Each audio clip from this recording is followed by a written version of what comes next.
So this has been happening, Oh right? yeah, Skynet's coming. You know what I'm saying? No Like, matter what. Eagle Eye.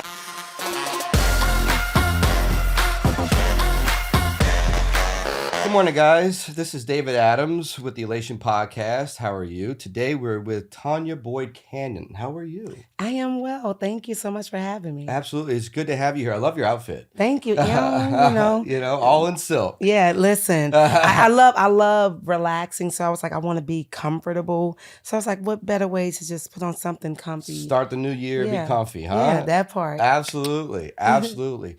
Well, we're going to get into all kinds of stuff today, but let's just start with your origin story and where you're from, and we'll go from there. So I was born in Jackson, Mississippi, 601 bye-bye. And I tell people, and I was raised in the lower Ninth Ward. So I'm a preacher's kid. My father still pastors today.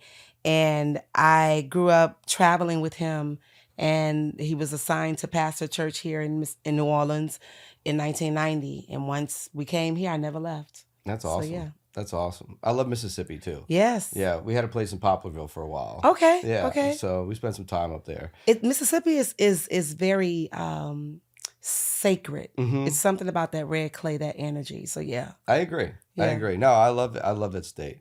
Well, so Ninth Ward, where'd you go to school? Okay. All that stuff. You know, it's always where you went to high school down here. It's Exactly, not college. of course. You know? However, I still have to represent Livingston. Okay, Listen, all right. Livingston Seagulls on Dwyer, Mr. Dickerson. Listen, if I start naming teachers and things like that, they'll fuss at me. However, my upbringing in New Orleans came right there in the East, right? Which is still the Ninth Ward. Absolutely. Right? Yeah. And so I left Livingston and I went to Warren Easton. 3019 all day, Warren Easton marches onward. And I thought I wanted to be a nurse. So I ended up going to Health Careers, which is I don't know if you're familiar with the school that sits around the whole hospital area. It's on Palmyra. It used to be on Palmyra. Okay, I'm not. Well, I went there thinking I wanted to be a nurse because you could go to vocational training plus your home school. Gotcha. Yeah, nursing and clinicals are not for me. And so I ended up, but first, before that, I went to NOCA. And Gotcha. and they were telling me I would never sing classical because my voice was too gospel, and my undergrad is in classical performance. And so so NOCA, Warren That's Easton. a weird answer for an artistic school. Is no. Yeah. Oh, listen, Miss Alfaro was not the nicest. Gotcha. And a lot of students and graduates of NOCA will say this today. It was hard because she was very particular on certain students. And here I am coming in this 13-year-old, I just want to sing. Right. And she's like, your voice is too gospel. You will never make it in classical. You need to find something else to do. Nah, that's not what teachers do. That part. Yeah. And I became the educator that I wanted to see then. And that's who I am today. I got you. Yeah. Well, so where did music grab you? Like, where did you get the bug? Ooh, in the womb. Okay. Yeah, I grew up with a musical family. My mom still sings today. My dad sings. Both of them grew up playing music in juke joints and marching bands and things of that nature. My mom also had a chance to sing background with Michael Jackson. Oh, wow. However, being a preacher's wife. That's not just a name. And I'm like, Mama. She went on to do some movies and things like that. So my parents inspired me since a kid. My dad said since I was 2, I've had the gift, and I've always encouraged through my voice. I did my first talent show at 6. And I love winning. So I was like, I want to keep doing this. And I've been doing it since then. Became professional right out of high school. Jean Knight, rest in peace to that beautiful ancestor. Don't mess with my tutu, Mr. Big Stuff. The Night Boy, Jean Knight. You know what's funny is that song is one of my son's favorite songs. Don't mess with my tutu. Yes. Yeah, She's out the lower Ninth Ward. Oh, yeah. Okay. Right. Yeah. How do I say this? My brother or my sister-in-law's dog is TT. So when he was young and he couldn't say anything, he kept saying tutu for some reason, and it just kind of turned in. And then I played that song, and now he can't get it out of his head. Anyway, this is funny. That's funny you brought that song up. Yeah, well, she gave me my break. I did my first jazz fest with Jean Knight. Okay. And recorded her last album, Queen, in 1998. And her thing was Tonya Boyd. At the time I was Tonya Boyd. She's like, baby, you have a bright future for you. And from there on, I continued to just do music because it's my passion. That's awesome. Well, Thank you. let's talk about your creative process a little bit. Mhm. Have you released music before and put out music? Yes, I have 3 albums. I released my latest album April 20th last year, 2025, Okay. Clusters, which is a tale of my healing process, me growing up, and also pushing on through all adversities in life, no matter what. And then I recently, just this week, released Everywhere Else is Tuesday with a collaboration with the Truth Brass Band. Okay. And that's your Mardi Gras I was going to anthem. say that's a great Mardi Gras Yeah, anthem. That yeah. sounds. I love that name. The Yeah, title. Everywhere Else is Tuesday, Yeah. you know. And I actually wrote this song probably 5 years ago, and I just sat on it, and I called up, Travis, and I said, "Listen, brother, I need you. I need the band." He called Keenan. We got in the studio, and I called my team. Keenan called Nick, and we got it out Tuesday. Awesome. So everywhere else is Tuesday, but in New Orleans it's Mardi Gras. So yeah, so I have a bunch of collaborations, singles, albums, and I'm honored. I've been releasing music since 2007 legally. However, out the back of my trunk, Right. like that's some history since 1997. I got you. Yeah. You know, it's funny. I constantly tell artists to go back to the trunk sale. Yes. Like, forget about reaching 1 billion people online and worry about reaching 100 people in your neighborhood. You know, and because those people are going to spend more money on you than Tangible. than the streaming numbers will. You know, Yeah. but also building an authentic Base. Yep. You know, I mean, you have to have people show up and buy tickets and buy shirts and hats. Yep. And text your and send your work to other people and all that stuff. You have to have that movement happening if you want to make money nowadays as an artist, right? And that's the reality of it. I feel that as an artist, oftentimes people feel that, oh, we're constantly creating. At the same time, we still need to receive revenue. Right. Something has to come back. And being able to understand the old school way method of being able to produce music that poor man's copyright still works. 100%. You know what I'm saying? 100%. So it's teaching that same method along with being able to know your splits, understanding that you can keep all of your money in your pocket, just go ahead and pay the production fee and make your money back and then flip that, if that's the best way to say it. However, at the end of the day, the music industry is always evolving, right? At the same time, what's true is still true. Well, I always feel like you have to learn the old ways and the new ways if you want to be competitive, because you have to learn the gap of why it changed, and what doesn't have to change. Exactly. You know, and what you can still do on your own. But there is so much change, you're going to have to address the change. But I do believe that there are still the trunks, like the very few things that started in the early days that really were personable and tangible and physical are still applicable nowadays. Yeah. You know? Yeah. I think that's why people are going back to vinyl. Yeah. Listen, vinyl. So when you ask about my creative process, I have this, I don't know where this person or spirit, where they come from. It's like they're from between 1940s, 1950s that lives within me. And they're like, hey, we're going to do this way. We're going to take it back this way. When it comes to the sound has to be of this sound, these hues of colors. I want it to reflect orange and blue. I want it to have that crackling of the needle up against the vinyl. Right. Because back then, there was little time of preparation and more time of production. Right. You know what I'm saying? Because we weren't focusing on, hey, let me make sure my makeup is right. Let me make sure this. Nah. Right. Marvin Gaye was stretched out on a bench, a pew, Right, singing. And it was one of the most crisp, pristine sounds without in an analog world. right. And so vinyl gives this nostalgic love for what was. I mean, I could sit here and listen to Aretha Franklin all day long. Some of her unreleased raw materials where she has a splip in her hand and go right to the piano, that's timeless. And if I could have been a fly on the wall then, and now today in my creative process, I've written songs. Like one of my songs on my recent album, Clusters, is called A Moment. And it's da da da da da da da. Da, da, da, da, da, da. That's the lyrics. That's the whole song. Right. And shout out to my boy Norman Spence. We were sitting around just playing around. He took some Moog sounds and brought in this digital sound to an analog field that I was singing, and we created a moment. Right. That moment alone takes me all the way back to 1950. I don't know, and I wasn't even born. Right.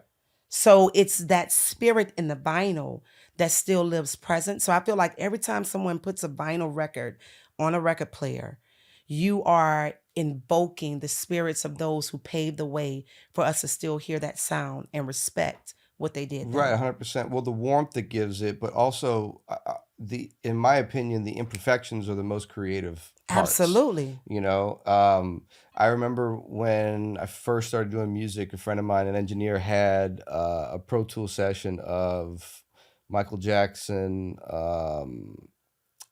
Oh God, what song was it? But like one of his early ones when he was like 8, 9 years old, and he's singing with the Jackson 5, and then but it was the session, so I could mute just Michael's vocals, and you mute Michael's vocals, and then you realize that you can hear Jermaine and everybody talking in the background while Mike sings, because they're all in one room. Right. And back then they didn't edit that stuff out because Right. it's on tape, it's not digital. Right. So it blended in with the song, but somehow you don't hear it. Right. And you know, they're talking about like headphone adjustments, one drops his headphone, like all kinds of stuff. And I remember like almost crying hearing that stuff, because you can feel the room. You could feel them doing it in the room. You know, it was so authentic. And that's the stuff that I love. See, you know, I talk about it's a spiritual thing. Right. You know what I'm saying? As you were sitting here, I'm seeing this moment. So when I was on the show The Voice back in 2014, 2015, and I recorded at one of the studios, I think it was either Capitol or Universal, I can't remember exactly which one. However, I was in the room. It was one that Michael Jackson recorded, like a Legends recorded in the studio. However, the way the doors were operating, like mechanically, you had to pull the doors out to get into the booth, right? They kept all of this nostalgic, like, architecture in this room. Right. And I had a moment where, are you familiar with Titanic, where Rose is telling the story and she's storing the nuances of the people in the room, as you know, at the older version? That's how I felt. I'm sitting in this room and I'm like, I'm seeing I have chills right now because I'm sitting in this room seeing all of these musicians in this space, and I'm honored. Who am I that I'm blessed to be in this space? And so when I heard you say you could hear them, I saw the little boy in you just so happy just now. Yeah, 100%. 100%. 100%. Like, well, I had a similar feeling when I was at Record Plant for the first time in LA, because you turn around and the tape decks behind you are what the Beatles recorded on. Oh my God. You know, and countless others. But you know, you're just sitting in the room that all this stuff was created in, and it just gives you a tangible feeling, and it's something different in that room. Respect. Respect, yeah, energy, and just like, I think overall love, honestly. So it's almost like, how can you not create in this room? You know? Yeah. I feel like, you know, this journey I've been on, and I tell people, I'm big on music. I'm also big on mental health, right? And the mental health part of it has really helped me to heal in ways that I didn't know I was broken. The energy, the realness, and the respect in the room, and the love that musicians, when Michael Jackson sings "Never Can Say Goodbye," and I don't know why this energy of Michael Jackson is so present. However, I love it, right? And I'm gonna celebrate it. Ashe. When he sung "Never Can Say Goodbye," in the mind of this child singing these powerful words that still live on today. And it's like, when I'm thinking about how blessed I am to do music, to create, to touch lives with my music, to be able to learn from people, learn from students, learn from audience members, have meet and greets, be able to tangibly give you a vinyl or a CD, because CDs are now becoming extinct. Right. You know, people are now going back to cassettes.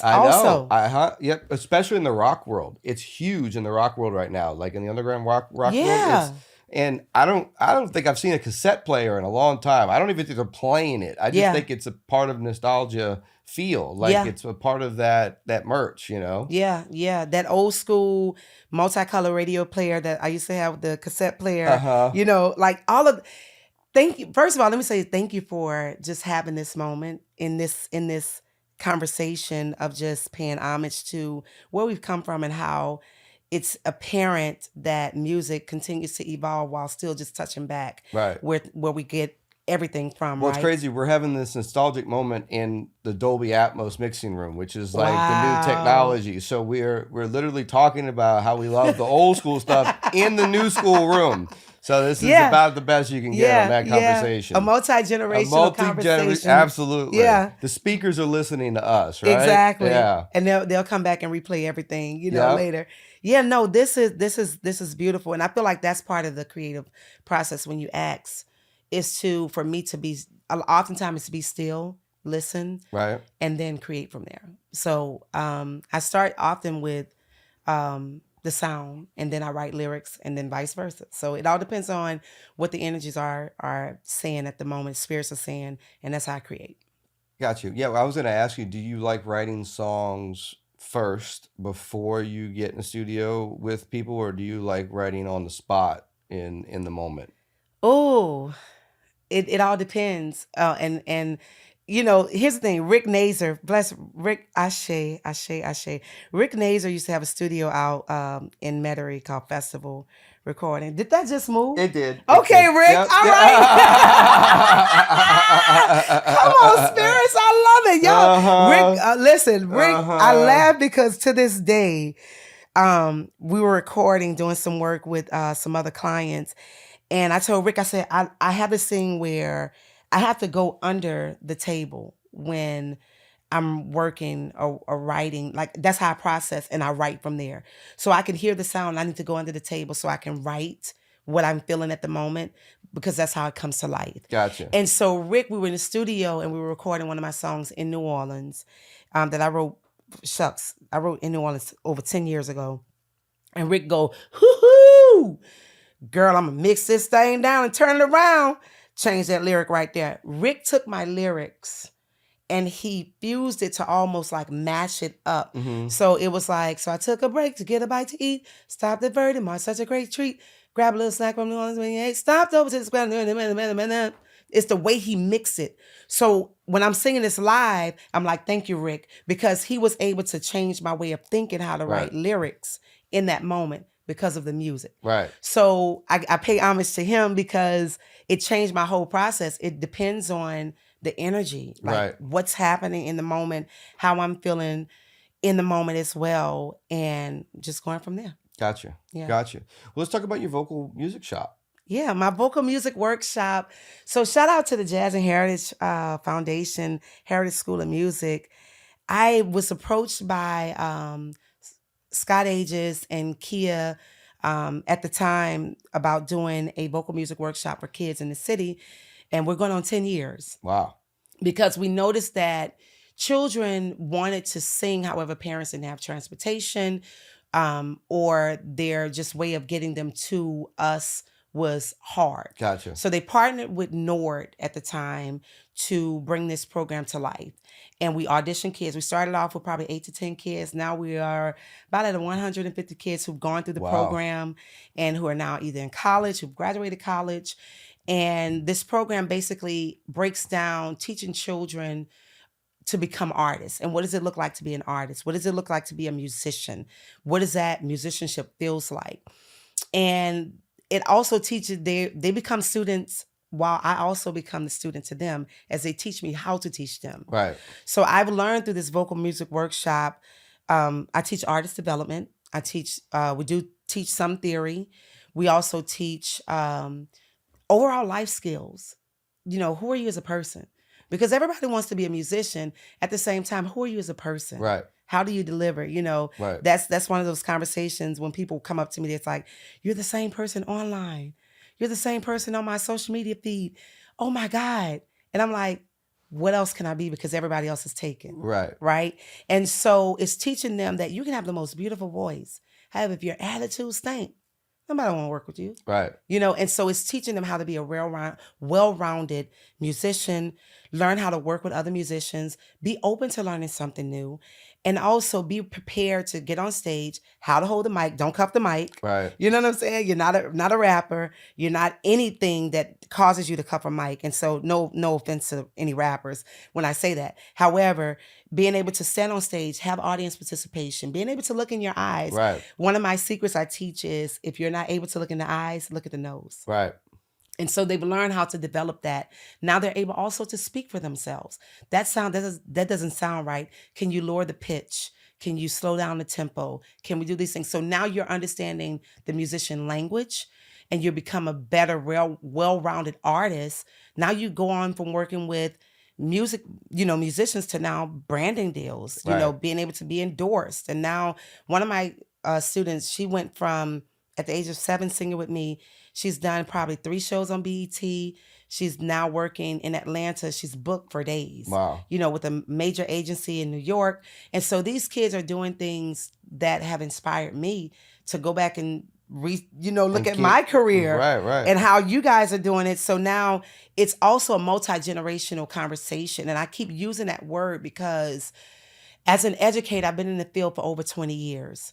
There's a lack of communication and understanding between those who are singing today music from the 70s, and you can't have a conversation with someone who was born in that time. Right. So how do we have that conversation? We're going to start musically. And now you can begin to have a conversation. Well, can I ask you, why did you use that tone towards me?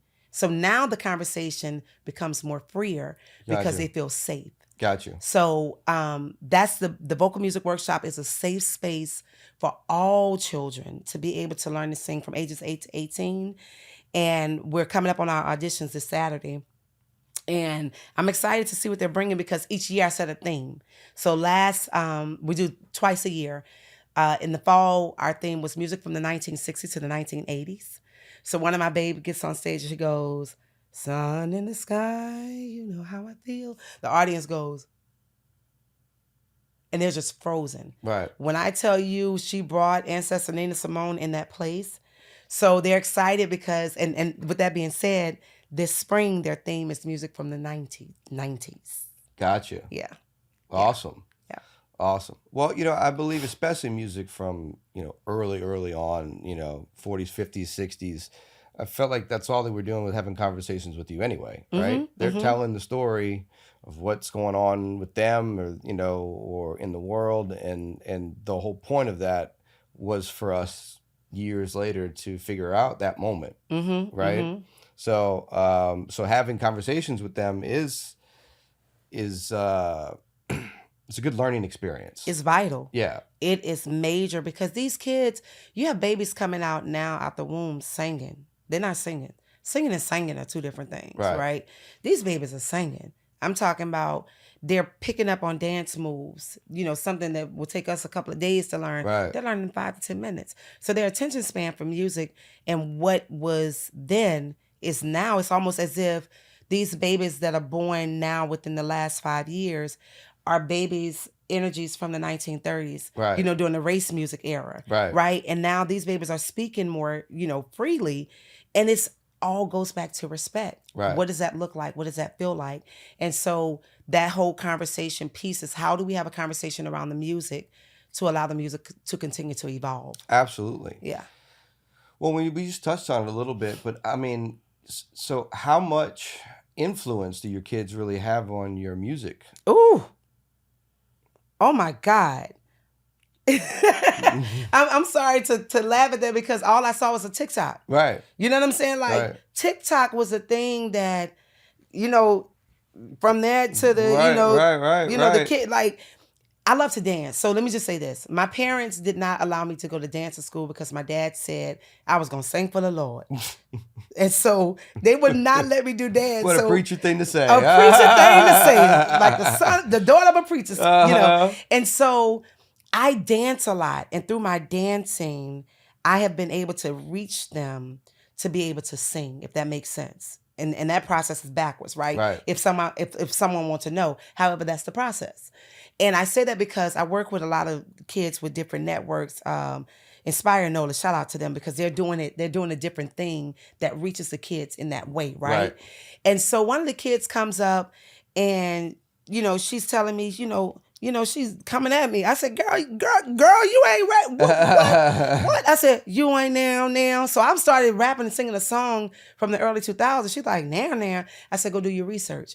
Now she's singing the song and I'm able to relate to her in a way, doing a whole new move on a TikTok dance. Right. So it's their influence in me is so important because it keeps me on my toes. Right. Because it also shows that I could be at home reading a book and the next day I've gone viral for reading that book and putting a TikTok dance to it or putting a jingle to it. Right. And so these babies are influencing me to stay on top of my toes. They think I'm much younger than I am. And so my knees and my joints, remind me that I'm not that young like I used to be. However, I mean, listen, they try to get me to do it. I'm like, baby, listen, I don't think, y'all know how old Miss Cannon is? Miss Tonya ain't, well, you younger than my mama. No, I'm not, my baby. Listen. And so I'm happy that they have the joy. They have the vulnerability of just freedom. Right. And I respect these babies for that because it gives me that peace in knowing that our future will be well taken care of. Because if they keep that same energy, we just have to get behind them and teaching them how to speak and be mindful of what you say because it's not always what you say, it's how you say it and vice versa. Right. So their influence is very, very vital to my career. That's awesome. Yeah, no, and I think just keeping them to remain open is the Absolutely. biggest because going back, continuing this conversation, because technology has obviously impacted you too with it. So but you have to be open to the new technology. Yep. Because it's going to happen whether you want it to or not. Yep. So how do you feel about AI? Listen, AI ain't bother me. You know what I'm saying? Right. Like, I love the answer. Listen, AI is the thing is this. Everything evolves. We talking about IBM. Right. I'm pretty sure IBM is probably sitting back there looking at their stocks and saying, man, here goes AI. If we would have, all right, so how do we find our way through this, right? I feel that AI can be used in a way that we don't become solely dependent on it, that you don't lose that creative characteristic of yourself. Right. Well, so, and I've did a big dive into. I've been using it a lot lately, and the number one reason I started using it was to find out how I was being replaced. That was pretty much it. That's a friend of mine said you've got to dive into it just because you have to learn how to use it and how it's being used against you. And so I was like, all right, makes sense. So I started diving into it, and for the first week, I lost all creative thought. I literally went into a depressive state, just lost all creativity and went, oh man, this is terrible. This is awful. And after that week of using it, I started to realize, okay, wait a minute. I can use this creatively and started exploring more and being open to it and using more and realized that, again, it's just a tool and it's not going to give you a beautiful song if you don't prompt it and massage it into a beautiful song. So there is still a part of the creative process that gets there. So for me, I've gotten more excited about it as I've gotten into it. But it's just funny because I feel like I have to tell people that first week is going to kill you. It's going to make you rethink your entire life. Well, I feel like the thing is, and you said it, you felt like, what am I doing? Right. If this is doing all this for me.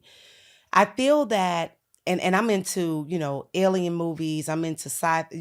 I'm into also this action. So this has been happening, right? Oh yeah, Skynet's coming. You know what I'm saying? No matter what. Eagle Eye. We start talking about movies and going back and forth, right? Yep. This has always been happening. I feel what's the thing is, and I can only speak for Tonya. The thing is, you don't lose your sense of creativity when you're using it. Because like you just said, you have to prompt it. it's already been happening because what have people been doing? Going to YouTube. Yeah, well, not or using all the programs with samples in it. Yeah. It's basically the same thing, and they also have AI programs that spit out chords for you, chord progressions for you, and I mean, people have they've been touching on it. Yeah. Now it's just physically a full situation, you know, and as I hate it for session musicians and I hate it for certain people in the industry that are already struggling. Yeah. But as a overall perspective, it can be really great for a creative because someone can do a project a lot cheaper now than they used to be able to do. And the thing is, I feel that, a lot of people say it cuts out the middle person, cuts out this. Here's the thing. If you are willing to learn for yourself, you have a greater respect for it. Right. You know what I'm saying? Like if you were one who's not as creative as you would want to be, then I can understand the frustration of it all. However, because if I wanted to create something and I've been using it as well. However, I also know that I have to use my own thoughts and I also have to use my own understanding when I'm sending a text message. It's not going to say, the soliloquies of this and Tonya. That ain't how Tonya talks. So I'm not going to, send you that, at the end of the day. So I have to remember that this is the tool that is assisting me to send what I need to send out or to get what I need to get done. 100%. But I also think people like to give you an example, when I went to move to LA for the first time to be a producer, I didn't call myself a producer. Okay. I called myself a beat maker because at the time I didn't know theory very well. I didn't really understand formats very well. I didn't really understand how to put a full song together. So respectfully, I didn't use the producer title for myself. And I feel like if musicians take this transition and think of it in that sense, like, yeah, he might be able to create something with AI, but he's a beat maker. I can play that right now on my bass line or my guitar, and I'm going to show you in video. So, and the thought is to show yourself being different than a program. And if you show yourself being a musician and actually being able to play, you will separate yourself from the beat makers that are making AI music. Absolutely. So I feel like it's a good thought process for musicians to have so that they don't get too deep into the woods, if that makes sense. I agree with you 1,000%. And just to tag on that, I feel like I'm glad you talked about at the time, this is where I was. I wasn't that. I feel like titles get in the way of 100%. You know what I'm saying? The creative process. 100%. Because if I called myself a producer and I walked into the room and someone looked at me to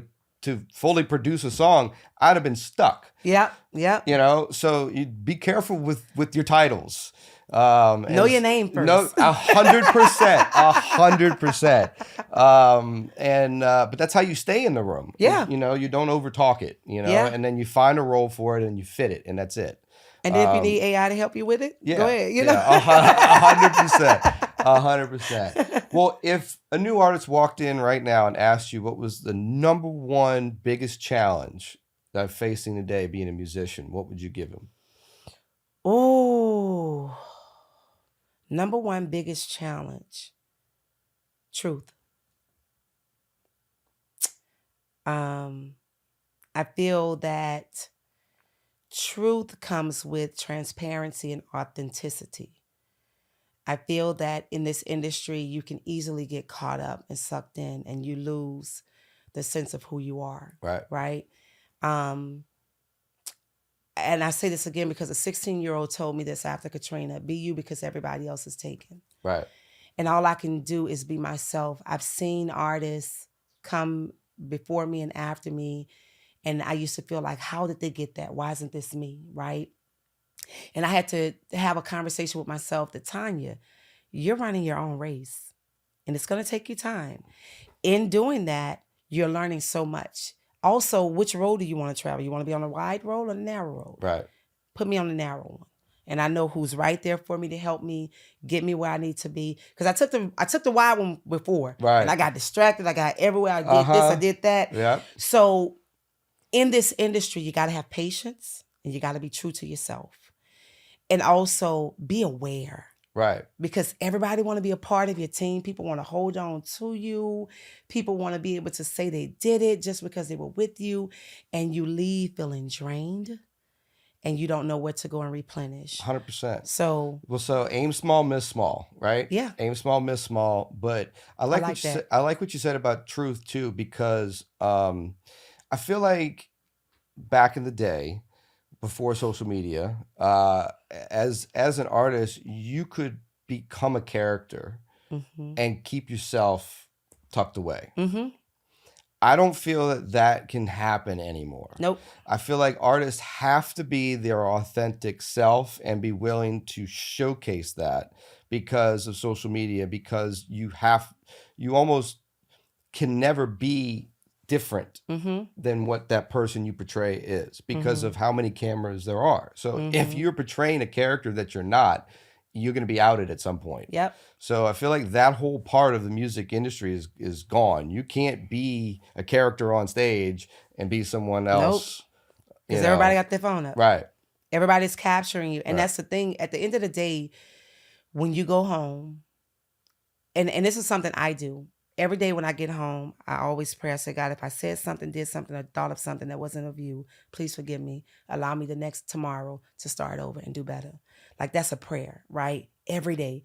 Because I don't know if I said something, if I wrongly offended someone, I apologize.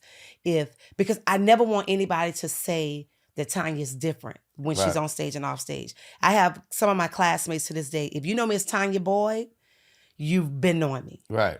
If you know me as Tonya Boyd-Cannon, you've known me as well, right? However, for my band director, Mr. Dickerson right now, he's an amazing educator, producer, musician, father, husband. Like, he's just dope, right? Been the same person since he met me when I moved here.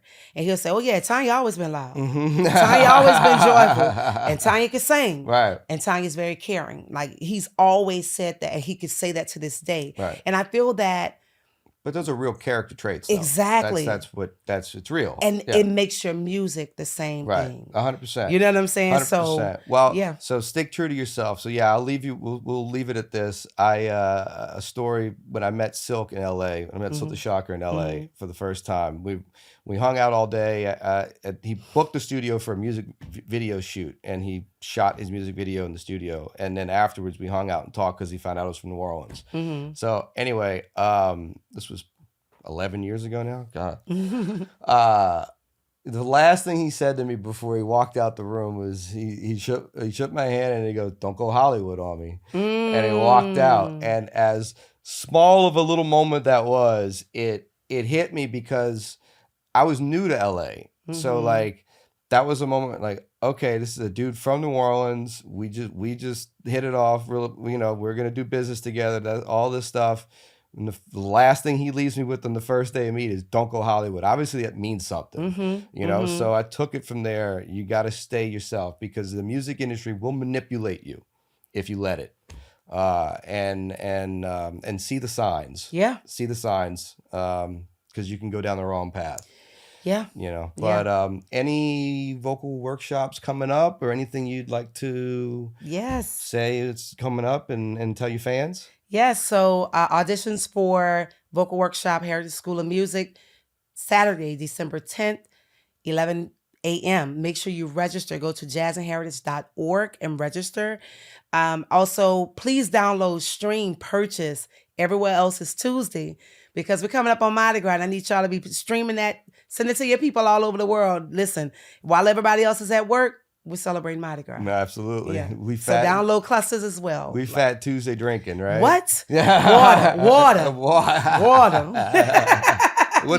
What's in my water, Listen. Well, that's awesome. Can you want to explain your socials and let everybody know? Follow me at Tonya Boyd-Cannon on all social media platforms. That's TonyaBoydCannon. Tonya Boyd-Cannon. Awesome. Well, great. Well, thanks for coming today. It was a great conversation. For having me. Absolutely. Shout out to the Elations team. Thank you. Yeah, thank you. And thank you guys for joining us today. And if you'd like to see more, please like and subscribe. And see you next time. Peace.